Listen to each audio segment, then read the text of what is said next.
اسی طرح جب انسان اپنی خلقت کا مقصد پورا نہیں کرتا، رسول فرماتے ہیں یہ چلتے پھرتے مردہ ہیں۔ تمہیں یہ نظر آتا ہے کہ انسان چل رہا ہے، کہ ہم یہ دیکھ رہے ہیں کہ 4 مردے چل رہے ہیں جنہوں نے اپنی خلقت کے مقصد کو پورا نہیں کیا۔ اب آئیے اللہ کے دربار میں چلیں کہ خدایا مجھے جاننا ہے کہ میں کیوں پیدا ہوا، میں تیری معرفت کو حاصل کرنا چاہتا ہوں۔ تو اللہ نے کہا زیادہ دور جانے کی ضرورت نہیں ہے، میں نے تجھے علوم کا خزانہ دیا ہے، اور وہ خزانہ تیری اپنی ذات ہے۔ اب ایک آدمی جنگل میں ہے، پہاڑوں میں رہ رہا ہے، وہ کیسے اللہ کی معرفت کو حاصل کرے؟ تبھی فرمایا کہ من عرف نفسہ فقد عرف ربہ، جس نے اپنے آپ کو پہچان لیا اس نے خدا کو پہچان لیا۔ مطلب ہم بات کرتے ہیں امام زمانہ کی معرفت، انبیاء کی معرفت، اصحاب کی معرفت، اللہ کہتا ہے اتنا دور جانے کی ضرورت نہیں ہے، تو اپنی معرفت حاصل کر، تجھے علی کی معرفت بھی مل جائے گی، میرے نبی کی معرفت بھی مل جائے گی، میری معرفت بھی مل جائے گی۔ یہ علی کا جملہ ہے، وفیک عالم الاکبر، تمہارے اندر اللہ نے کائنات بسائی ہوئی ہے۔ جب ہم خود اپنی تعریف اور ڈیفینیشن غلط کرتے ہیں تبھی ہماری سلیکشن غلط ہوتی ہے۔ انگریزوں نے سب سے بڑی غلطی یہ کی کہ انہوں نے انسان کی تعریف یہ کی کہ انسان یہی جسم ہے۔ جب انسان نے اپنی ذات کو جسم سمجھ لیا تو صبح سے شام تک کس کی خدمت کرنے لگا؟ جسم کی خدمت کرنے لگا۔ جو لا اور قانون بناتا تھا وہ کس کے لیے بناتا تھا؟ جسم کے لیے بناتا تھا۔ مطلب جسے ہیومنزم کہتے ہیں، جو انسان کو پسند ہے، اب اس کو نہیں پتا کہ انسان کیا ہے، وہ یہ سمجھتا ہے انسان کی تعریف ہے جسم، حالانکہ کہنا یہ چاہیے کہ جو جسم کو پسند ہے، لیکن وہ یہ نہیں کہتے، کہتے ہیں جو انسان کو پسند ہے ہم اس کے مطابق قانون بنائیں گے۔ جب ریفرنڈم کیا جاتا ہے، مثلا ہم جنس گرائی، مرد سے شادی کرنا چاہتا ہے، کہتے ریفرنڈم کرواؤ، ریفرنڈم میں ووٹ آ گیا، ہاں بھائی ہم شادی کرنا چاہتے ہیں، اس قانون کو پاس کیا جائے۔ اب کہتے کیونکہ انسان کو پسند ہے ہم انسان کی فیور میں ہیں، کبھی کہتے ہیں ہم اینیمل رائٹس کی فیور میں ہیں، کبھی انسانوں کی فیور میں ہیں۔ اب کیونکہ انسان کو یہ پسند ہے قانون کو پاس کرا دیا جائے، حالانکہ لفظ انسان یہ غلط بولتے ہیں، بولنا یہ چاہیے جو جسم کو پسند ہے۔ خواہش جسم اور ہے، خواہش روح اور ہے۔ اگر یہ خود کو پہچان جاتا تو اپنی خواہشوں کو ڈیفائن کرتا کہ میرے اندر سے جو ڈیمانڈ آ رہی ہے وہ ڈیمانڈ جسم کی ڈیمانڈ ہے یا روح کی ڈیمانڈ ہے۔ جب اس نے اپنی حقیقت جسم بنا دیا لہٰذا وہ غلام جسم بن جاتا ہے، جبکہ مولا فرماتے ہیں تو راکب ہے، یہ مرکب ہے، مرکب تیری خدمت کے لیے ہے، تو مرکب کی خدمت کے لیے نہیں ہے۔ دنیا کیا اس شخص پہ ہنسے گی نہیں جو سامان اپنے کاندھے پہ رکھے اور گدھا ساتھ ساتھ چلتا رہے؟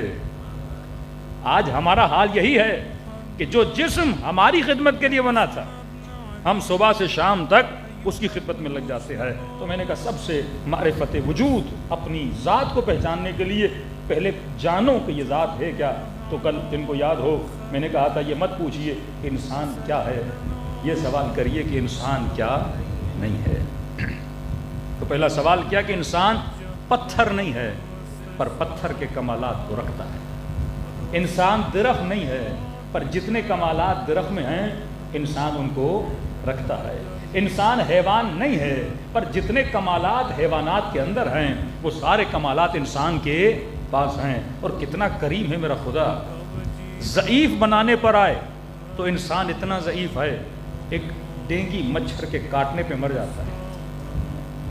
انسان اتنا ضعیف ہے ایک سانپ سے ڈس لے انسان مر جاتا ہے، یہ اس کا مقام ضعف ہے۔ اور انسان جب طاقتور بن جاتا ہے تو طاقتور اتنا ہے یہ جہازوں کو اڑاتا ہے، یہ سفینوں کو دریا میں چلاتا ہے، یہ بڑی بڑی جنگوں کو فتح کرتا ہے۔ لیکن ذرا سوچو وہ جو کمال ہے جس سے تو جہاز اڑاتا ہے، جس سے تو سفینے چلاتا ہے، وہ کمال جسم نہیں ہے۔ تیرا جسم ضعیف ہے، اسے سانپ ڈس لے جسم مر جاتا ہے، ڈینگی کا مچھر کاٹ لے جسم مر جاتا ہے، کیونکہ جسم ضعیف ہے۔ اور جس کمال کے ذریعے سے تو جہازوں کو اڑا رہا ہے وہ کمال جسم کا کمال نہیں تھا، وہ کمال تیری عقل کا کمال تھا۔ اور وہ کمال اتنا بڑا کیوں ہے؟ کیونکہ عقل مخلوق دنیا نہیں ہے، وہ جہاں سے آئی ہے وہ بھی با کمال تھا۔ لہٰذا اس کا اثر بھی باکمال ہے، لیکن جسم جہاں سے بنا ہے یہ دنیا مقام ضعف ہے، لہٰذا خدا کبھی کبھی تجھے تیری کمزوریاں بتا دیتا ہے کہ تو مچھر کا مقابلہ نہیں کر سکتا، تو کورونا کا مقابلہ نہیں کر سکتا، تو سانپ و بچھو کا مقابلہ نہیں کر سکتا، اور جب کربلا کے میدان میں آتے ہو، جب مقابلہ کرنے پر آتا ہے انسان تو بڑے سے بڑے ظالم کا مقابلہ بھی کر لیتا ہے۔ تو شاید کوئی کہے کہ کربلا میں امام حسین علیاذ باللہ جنگ کو ہار گئے تھے کیونکہ وہ ظاہری طور پر جسم کو وہاں پہ دیکھ رہا ہے کہ کٹ رہا ہے، لیکن حسین روح کی بلندیوں کو دکھا رہے ہیں کہ جسم آیا ہی فنا ہونے کے لیے تھا، روح آئی بقا کے لیے تھی۔ تو اگر تو کمالات روحانی کو حاصل کرے گا خدا تجھے بقا عطا کرے گا، اور کمالات جسم کے پیچھے جائے گا تو جسم ہو بنا ہی فنا کے لیے تھا، اور اگر ان کمالات کے پیچھے جائے گا تو تو بھی فنا میں مل جائے گا۔ صلوات پڑھے محمد و آل محمد۔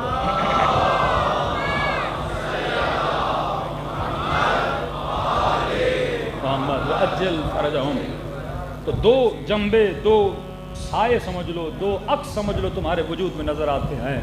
جسم نڈھال ہو جاتا ہے، ضعیف ہو جاتا ہے، لیکن تیری خواہش کبھی ضعیف نہیں ہوتی، تیری تمنا کبھی ضعیف نہیں ہوتی۔ جو بستر مرگ پہ بندہ سویا ہوا ہے خواہشیں اس کی بھی ختم نہیں ہوتی، وہ جینے کی خواہش کرتا ہے، وہ چلنے کی خواہش کرتا ہے، لیکن چل نہیں پاتا کیونکہ جسم ساتھ نہیں دیتا۔ وہ سال ہر سال جینے کی خواہش کرتا ہے لیکن جسم ساتھ نہیں دیتا، کھانے کی خواہش کرتا ہے پر دانت ساتھ نہیں دیتے۔ تو جسم ضعیف ہے لیکن خواہش قوی ہے، کیونکہ خواہش کا تعلق جسم سے نہیں ہے، تیرے روح سے ہے۔ تو ہم نے کہا انسان نبات نہیں ہے پر کمالات نباتی رکھتا ہے۔ بچوں کے لیے پھر ریپیٹ کر رہا ہوں کیونکہ درخت میں نمو ہے، درخت بڑا ہوتا ہے، بچہ چھوٹا ہوتا ہے، بائی ٹائم اس کا قد بڑا ہوتا ہے، تو وہ کمال نباتی اس کے اندر ہے، کمالات حیوانی اس کے اندر ہیں۔ جب تک اپنے بچوں کو سمجھاؤ گے نہیں کہ میرے لال یہ جو تو کھانا کھا رہا ہے اس میں کوئی کمال نہیں ہے، یہ حیوانی کمال ہے، حیوانات بھی کھاتے ہیں، تو پانی پیتا ہے، حیوانات بھی پیتے ہیں، میرے لال بڑا ہو کے شادی کرے گا، یہ جنبہ حیوان کے اندر بھی ہے۔ اب کوئی باپ یہ کہے کہ مولانا میں اپنے بچے کو پڑھا لکھا کے فخر کرتے ہیں نا، میں نے بچے کو ڈاکٹر بنایا، میں نے بچے کو انجینئر بنایا۔ سوال یہ ہے تم نے انجینئر کیوں بنایا؟ تاکہ اسے ایسا ہنر دوں کل یہ بھوکا نہ مرے، اپنی بیوی بچوں کا پیٹ پال سکے۔ تو یہ کوئی بڑی بات نہیں ہے۔ چڑیا بھی اپنے بچے کو اڑنا سکھاتی ہے،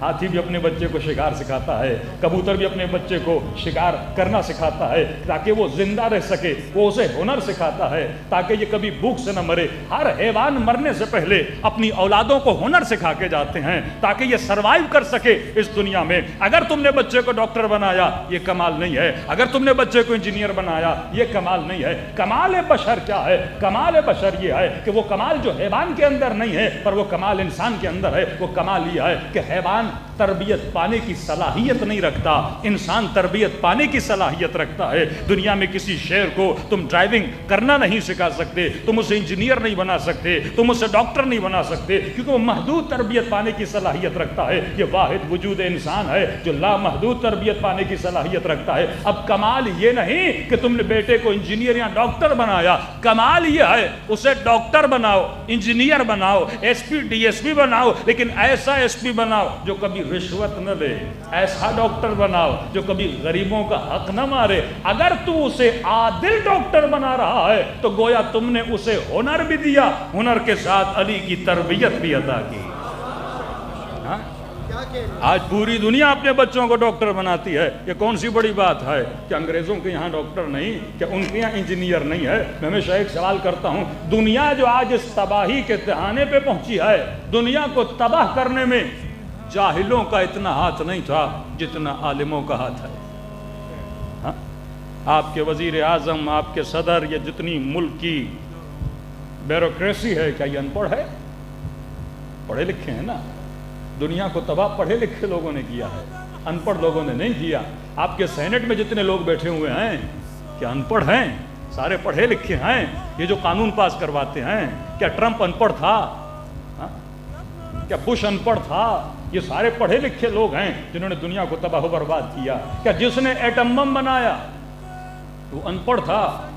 پڑھا لکھا تب جا کے ایٹم بم بنایا، بس اس کے اندر جنبہ انسانی نہیں تھا۔ اگر وہ اپنے انسان ہونے کا ثبوت دیتا، انسان وہ ہوتا ہے جو ہنر سیکھنے کے ساتھ ساتھ اپنی تربیت بھی کرتا ہے۔ تبھی مولا علی کا پیارا جملہ، اگر علم شریف کو ملے تو اس کی شرافت بڑھاتا ہے، اور اگر علم کمینے کو ملے تو اس کی کمینگی کو بڑھاتا ہے۔ جب تیرے پاس تربیت نہیں ہوگی، شیر درندہ ہے جب درندگی کرتا ہے، تربیت نہیں ہے، یہ ہرن کا بچہ ہے، اسے نہیں مارنا۔ بعد میں ایک پکچر بڑی مشہور ہوئی تھی کہ شیر نے ہرن کے بچے کو، وہ آدمی پتہ چلا وہ فیک ہے۔ یہ شیر کو شعور نہیں ہے کہ کسے مارنا ہے کسے نہیں مارنا، شیر کا کام ہے حملہ کرنا۔ شیر سے کبھی رحم کی توقع نہ رکھا کرو کہ میں سامنے جاؤں گا اور یا علی مدد بولوں گا اور شیر مجھے چھوڑ دے گا۔ شیر پر، حیوانوں پر دو لوگوں کے گوشت حرام ہے، یا انبیاء کا گوشت حرام ہے یا اماموں کا گوشت حرام ہے۔ اس کے علاوہ وہ ہر کسی کو چیر پھاڑ کے چلا جاتا ہے، کیونکہ اس کے وجود میں کیا ہے؟ درندگی ہے۔ وہ تربیت نہیں پا سکتا، وہ مکتب علی میں جا کے شاگرد نہیں بن سکتا، وہ مکتب رسول میں جا کے شاگردی نہیں کر سکتا۔ تو آج جس چیز کی کمی ہے، ہنر کی کمی نہیں ہے، تربیت کی کمی ہے۔ اگر تو ہنر سیکھ رہا ہے تو مقام حیوانیت پر ہے۔ حیوانات بھی اپنے والدین سے کچھ نہ کچھ ہنر سیکھتے ہیں، کوئی شکار کا ہنر سیکھتا ہے، کوئی دانہ ڈھونڈنے کا ہنر سیکھتا ہے، شیر اپنے بچے کو ہنر سکھاتا ہے۔ تو یہاں تک تو حیوان ہے، جو کچھ کر رہا ہے وہ کمالات حیوانی تیرے اندر ہیں۔ وہ شہوت ہے، وہ کھانا ہے، وہ گھومنا ہے، وہ سونا ہے، وہ اٹھنا ہے، وہ جاب پہ جانا ہے، وہ بچوں کو بڑا کرنا ہے، یہ سارے کمالات کیا ہیں؟ کمالات حیوانی ہیں۔ کمال انسانی کیا ہے؟ وہ کون سی سرحد ہے جہاں سے انسان حیوان سے جدا ہوتا ہے؟ وہ سرحد ہے سرحد تربیت، کہ خدا نے تجھے لامحدود تربیت پانے کی صلاحیت دی ہے جو حیوان کے اندر نہیں ہے۔ اب سوال یہ ہے، تم نے 60 سال میں کتنی تربیت پائی ہے؟ 70 سال میں کتنی تربیت پائی ہے؟ اب جب تک خود کو نہیں پہچانو گے تب تک خدا سمجھ میں نہیں آئے گا۔ یہاں تک آپ سمجھ گئے کہ انسان کی ڈیفینیشن کیا ہے، انسان ہوتا کیا ہے۔ اب جب آپ کو پتا چلا یہ انسان کی ڈیفینیشن ہے، اب آپ کو پتا چلا کہ میری ڈیوٹی کیا ہے۔ طلب العلم فریضۃ علی کل مسلم و مسلمہ، علم حاصل کرنا ہر مؤمن اور مؤمنہ پہ کیا ہے؟ واجب ہے، کیونکہ یہ تیرا شاخص ہے، یہ تیری پہچان ہے۔ اگر تو علم اور نالج کو حاصل نہ کرے تو انسان نہیں ہے۔ اگر تو لوگوں کے تجربوں سے فائدہ نہ لے تو انسان نہیں ہے۔ اگر تو ڈے بائی ڈے اپنے اخلاق میں، اپنے کردار میں بہتری نہ لائے تو انسان نہیں ہے۔ اگر تجھے اپنی غلطیوں کا پتہ بھی چلے اور تم مانے بھی یہ میری غلطی ہے لیکن اس غلطی کی اصلاح نہ کرے، تیرے اندر شیطانی صفت ہے، کیونکہ شیطان جانتا ہے وہ آج تک غلط ہے لیکن مانتا نہیں ہے۔ موضوع فرماتے جو اپنی غلطی کو نہ مانے اس سے بڑا کوئی متکبر نہیں ہے۔ تکبر کا مطلب یہ نہیں کہ سینہ چوڑا کر کے روڈ پہ چلو، تکبر کی ایک نشانی یہ ہے جو بندہ اپنی غلطی نہ مانے وہ بھی کیا ہے؟ متکبر ہے۔ جس کے وجود میں جیلسی اور حسد ہو وہ متکبر ہے۔ جو انسان اکڑ کے چلے وہ بھی متکبر ہے۔ جو علم دیکھے کہ میری اصلاح کے لیے ہے لیکن علم کو حاصل نہ کرے یہ صفت تکبر ہے۔ تو انسان اسی لیے ہے کہ انسان تربیت حاصل کرے۔ اب مجھے پتہ چل گیا مجھے کیا حاصل کرنی ہے؟ تربیت حاصل کرنی ہے، لیکن سوال ہے کس سے حاصل کروں؟ دنیا میں کس کے پاس جاؤں تربیت لینے؟ میرا ذہن تو کھوکھلا ہے، جیسے علم کی ضرورت ہے نا۔ اب علم میں کس سے حاصل کروں؟ تو ایک لاجیکل آپ سے بات کر رہا ہوں۔ میں نے کہا دنیا کی سب سے ٹیکنیکل جو مشین ہے وہ کون ہے؟ انسان ہے۔ کوئی بھی ایسی مشین جسے بنایا جاتا ہے پہلے اس مشین کے بننے کا مقصد بتایا جاتا ہے۔ لاؤڈ کیوں بنا، کمپیوٹر کیوں بنا، لیپ ٹاپ کیوں بنا، جتنی مشینیں ہیں پہلے بتایا جاتا ہے اس کا مقصد کیا ہے، دوسرا اس کا بنانے والا کون ہے، تیسرا جب یہ مشین خراب ہو جائے تو اس کو بنانے کے لیے، صحیح کرنے کے لیے دو ہی لوگ بنا سکتے ہیں، یا جس نے اس کو خلق کیا ہے یا کوئی ایسا اسپیشلسٹ بندہ ہو جسے سکھایا گیا ہو کہ مشین کام کس طرح کرتی ہے اور جب خراب ہو جائے اسے بنایا کیسے جاتا ہے۔ غور نے جب اپنی مشین کو خراب کیا بنایا کس نے؟ مولا حسین نے نا۔ 40 سال بت پرستی کرنے کے بعد جب یہ رسول کے پاس آئے ان کی مشینوں کو کس نے بنایا؟ رسول نے۔ جنگ احد میں جب بھاگ گئے واپسی میں معافی مانگنے آئے، معاف کس نے کیا تھا؟ رسول نے۔ تو مسلم جب بھی خطا کرتا ہے، کوئی ایسا عمل کرتا ہے جس سے اس کا ایمان، جس سے اس کی مشین اصل میں خراب ہو جاتی ہے، اس کی اصلاح کون کرتا ہے؟ رسول خدا کرتا ہے۔ مطلب اصلاح وہ کرے گا جو انسان کامل ہو۔ جو اس وجود کو کمپلیٹلی جانتا ہو. اب پوری دنیا میں تلاش کریے وہ کون ہیں جو وجود انسان کو صحیح طریقے سے جانتے ہیں. ان کا تعارف کون کروائے گا؟ اور واقعاً انسان جب نہج البلاغہ کھولتا ہے، صحیفہ سجادیہ کھولتا ہے، جس نے اپنی اصلاح کی ہو وہ میری اصلاح کر سکتا ہے. جس کی مشین خود صحیح ہو وہ میری مشین کو بنانے کی صلاحیت رکھ سکتا ہے. جس نے زندگی میں کبھی گناہ نہ کیا ہو وہ مجھے گناہوں سے بچا سکتا ہے. جس کو ہم لفظ عصمت بولتے ہیں، اگر وہ کہیں پہ ملتے ہیں تو در محمد اور آل محمد. صلوات بڑے محمد و آل محمد.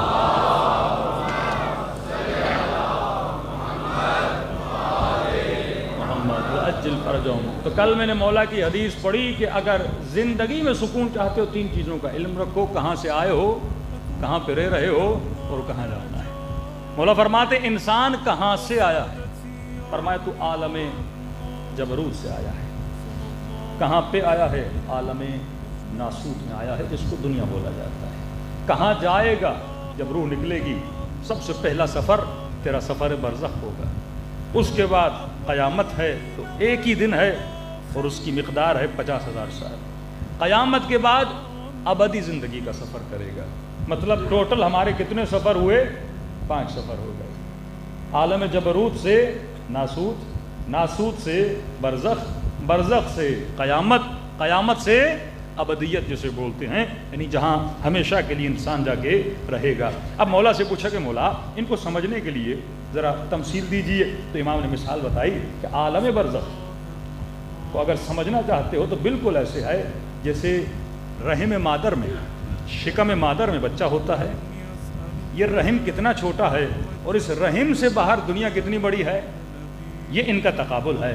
تو فرمایا تمہاری دنیا رحم مادر ہے اور جو ابدیت اور آخرت ہے وہ بالکل اسی طرح ہے جس طرح رحم مادر اور دنیا، مطلب ملینز ٹائم اس دنیا سے بڑی ہے. اب مولا یہاں پہ مثال دیتے، مولا فرماتے ہیں جس طرح بچے کے حالات شکم مادر میں ہوتے ہیں اسی طرح تمہارے حالات دنیا میں ہوتے ہیں. مثلا بچہ اگر شکم مادر میں صحیح غذا اس تک نہیں پہنچے گی تو دنیا میں جب پیدا ہوگا تو کیا ہوگا؟ ایب نارمل پیدا ہوگا. فرمایا بالکل اسی طرح اگر دنیا میں الدنیا مزرعۃ الآخرہ، یہاں پہ تو اپنا صحیح سے علاج نہیں کرتا، جب وہاں پیدا ہوگا تو ایب نارمل پیدا ہوگا. کہا تجھے 2 پیٹوں سے ہو کے گزرنا ہے. پہلا پیٹ جس میں تو آتا ہے وہ ماں کا پیٹ ہے، دوسرا پیٹ جس میں تو جاتا ہے وہ دنیا کا پیٹ ہے، اور تیسرا پیٹ جس میں تو جائے گا وہ عالم برزخ ہے. عین امام نے یہی فرمایا 2 پیٹ ہیں. ماں کے پیٹ میں آتا ہے، ماں کے پیٹ سے نکل کے تو دنیا کے پیٹ میں آتا ہے اور دنیا کے بعد نکل کے تو وہاں جاتا ہے. اب ماں کے پیٹ میں تو کرتا کیا ہے؟ ایگزیکٹ وہی کام تو دنیا میں کرتا ہے.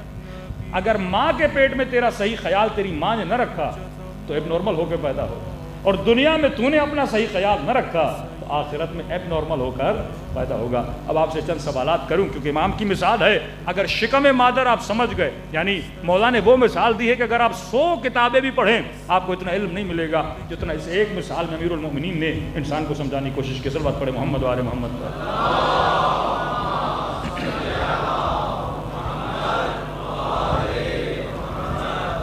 یہ جسم جہاں سے نازل ہوا اسے قوس نزول کہتے ہیں. اس کے بعد یہ صعود کرے گا. انا للہ و انا الیہ راجعون. تم واپس میری طرف پلٹ کے آؤ گے. یہ نہیں کہا کہ آؤ گے، مطلب تم پہلے وہاں تھے پھر واپس میرے پاس آؤ گے. اب جب ہم وہاں سے آئے ہیں تو کچھ نہ کچھ وہاں دیکھ کر آئے، کوئی نہ کوئی عشق وہاں سے لے کر آئے، کوئی نہ کوئی محبت وہاں سے لے کر آئے ہیں.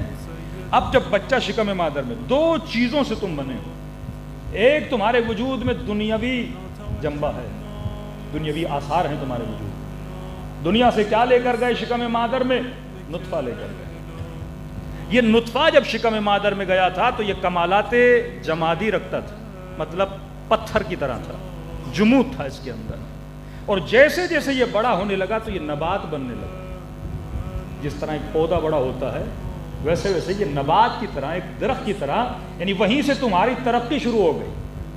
تم نازل ترین رتبے میں تھے جب نطفہ تھے، اور جیسے بڑے ہونے لگے تو تم نبات بنے، اور بڑے ہو کر جب جسم بن گیا اب تم کھانے پینے لگے ماں کے خون سے تم تغذیہ کرنے لگے تو وہاں تم حیوان بنے، مطلب کمالات حیوانی تمہارے اندر آنا شروع ہو گئے۔ اور جب تم 4 مہینے کے ہوئے اللہ کی آواز آئی وَنَفَخْتُ مِنْ رُوحِي، میں نے اپنی روح سے تمہارے وجود میں نفخہ ڈالا، اپنی روح سے، مطلب ہمارے اندر کمالات خداوندی موجود ہیں۔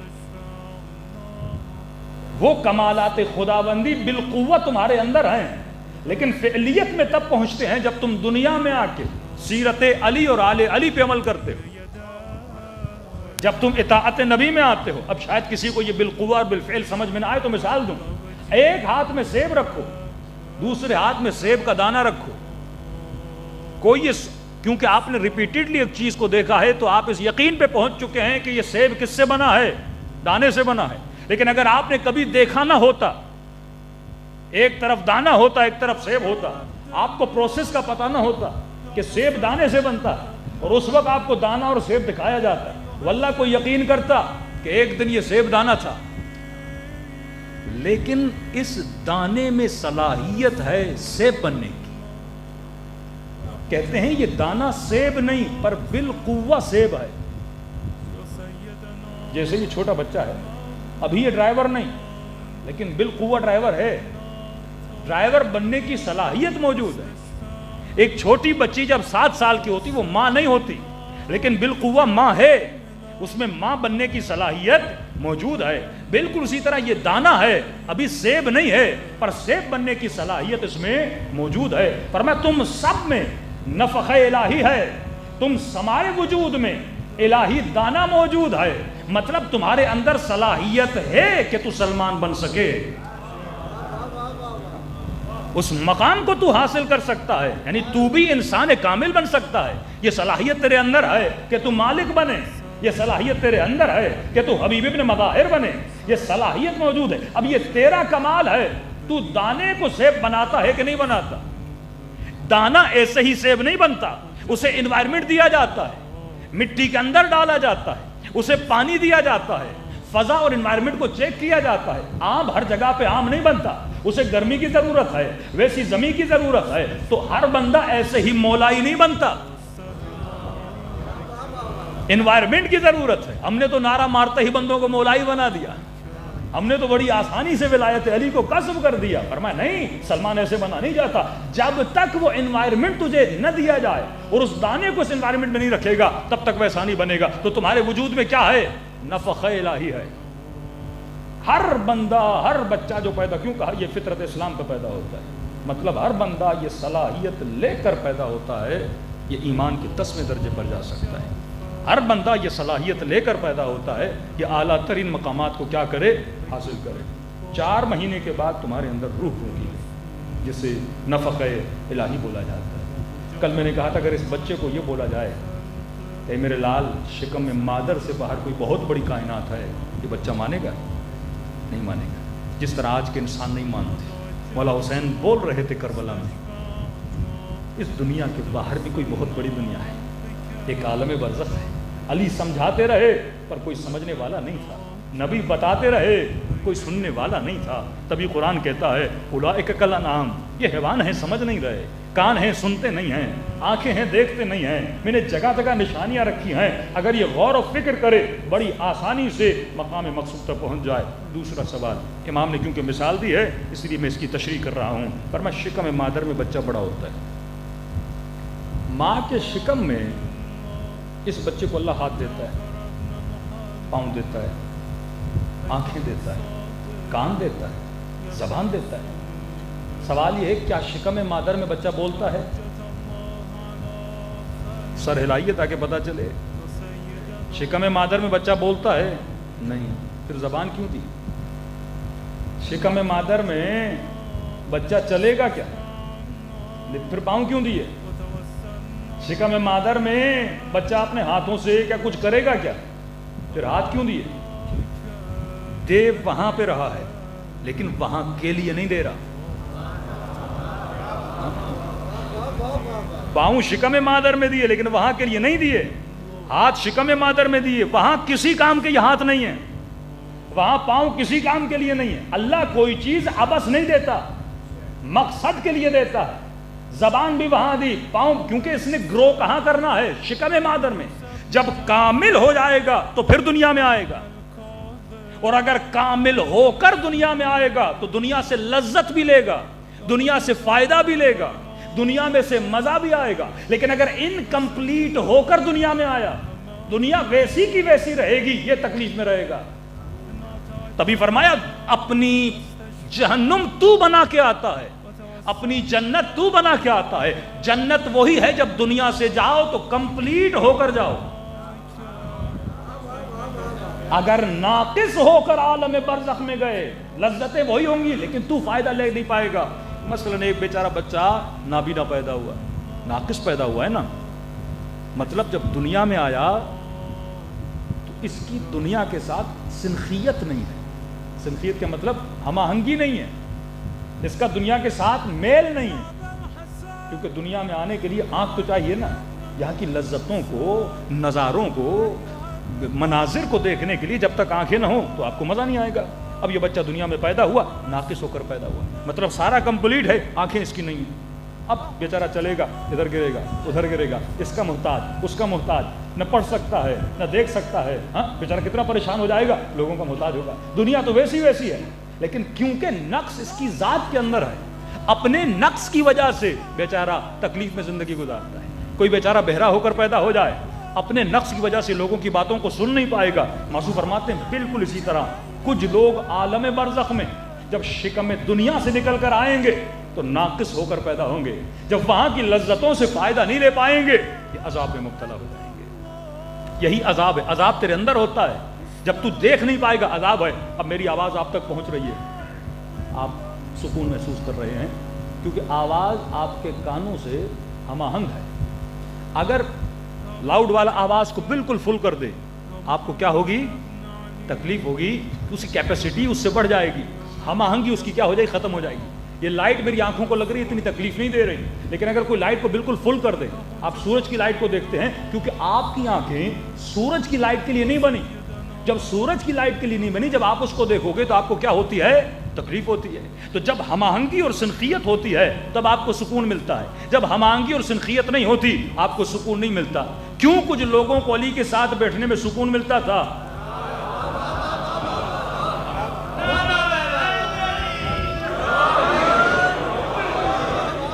سنخیت ہے نا.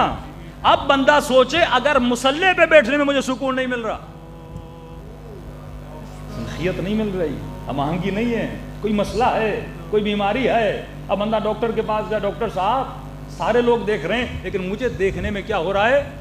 مسئلہ ہو رہا ہے. وہ آپ کو اینک دے گا، جیسے اینک آنکھ پہ آئے گی آپ کو کیا ملے گا؟ سکون آ جائے گا، سر کا درد ختم ہو جائے گا. جب ہم آہنگی پیدا ہوتی ہے تو پھر کیا ہوتا ہے؟ سکون پیدا ہوتا ہے. معصوم فرماتے ہیں اسی طرح جیسے بچہ شکم مادر سے پیدا ہوتا ہے، کسی کو کوئی ڈاکٹر نہیں بتاتا. اب جملہ سنی میرے امیر المومنین کا، فرماتے ہیں جس طرح ماں باپ اپنے بچوں کو، رشتہ دار، آپ نے آج تک دیکھا کسی ہاسپٹل میں بچے کی پیدائش ہو اور رشتہ دار رو رہے ہوں؟ بچہ روتا ہوا آتا ہے، لیکن جو ریسیور ہوتا ہے وہ روتا نہیں ہے. جو اس کو دریافت کرنے آتا ہے وہ کبھی روتا نہیں ہے. ماں کو پتا ہے تکلیف ہو رہی ہے لیکن خوش ہوتی ہے کہ بچہ پیدا ہو رہا ہے.